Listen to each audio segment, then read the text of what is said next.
Masih dari dunia pendidikan, nasib ex-Mendikbudristek di era Presiden Joko Widodo, Nadiem Makarim bisa dikatakan di ujung tanduk.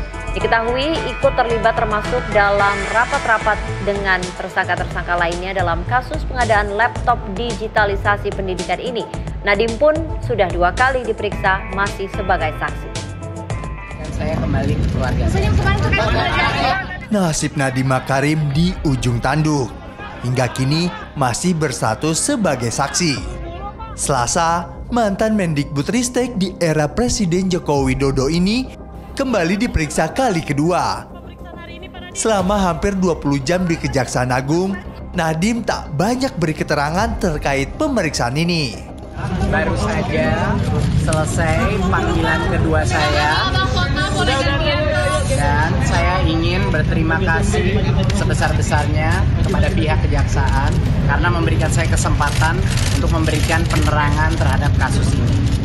Nadiem Makarim terseret kasus dugaan korupsi pengadaan laptop berbasis Chromebook oleh Kementerian Pendidikan Budaya, Riset, dan Teknologi untuk program digitalisasi pendidikan. Pengadaan untuk 1,2 juta unit laptop yang diprioritaskan kepada sekolah terdepan tertinggal.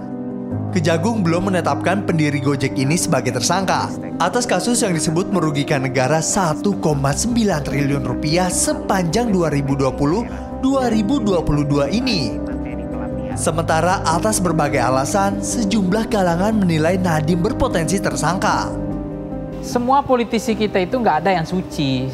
Persoalan hanya persoalan posisi, like or dislike dengan kekuasaan sekarang atau posisi kekuasaan sebelumnya, dia dekat dengan partai atau tidak. Nah, itu sangat menentukan model pemberantasan korupsi di Indonesia. Karena DNA pemberantasan korupsi Indonesia itu DNA kekuasaan itu lebih kuat dibanding DNA penegakan hukum. Maka itulah yang kemudian persepsi publik menangkap bahwa kita itu masih negara kekuasaan, bukan negara hukum. Jadi apa yang dialami oleh Nadiem sekarang banyak kemudian spekulasi sebenarnya boleh jadi karena memang beliau ada masalah dengan rezim sekarang atau dengan rezim sebelumnya atau tidak dekat dengan partai politik. Nah, itu yang menjadi yang kita lihat, kita cermati. Itu biasa, memang itulah desain model penegakan hukum di Indonesia.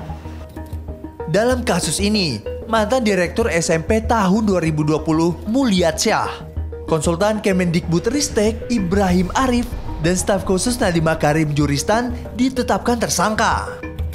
Di antaranya atas menyalahgunakan wewenang dalam membuat petunjuk pelaksanaan yang mengarahkan ke produk tertentu. Terdapat pula grup WhatsApp Mas Menteri Kortim beranggotakan Nadiem, Fiona, dan Juristan yang telah membahas pengadaan Chromebook padahal kala itu Nadiem belum dilantik sebagai menteri. Rio Pramasta, Rendianto melaporkan.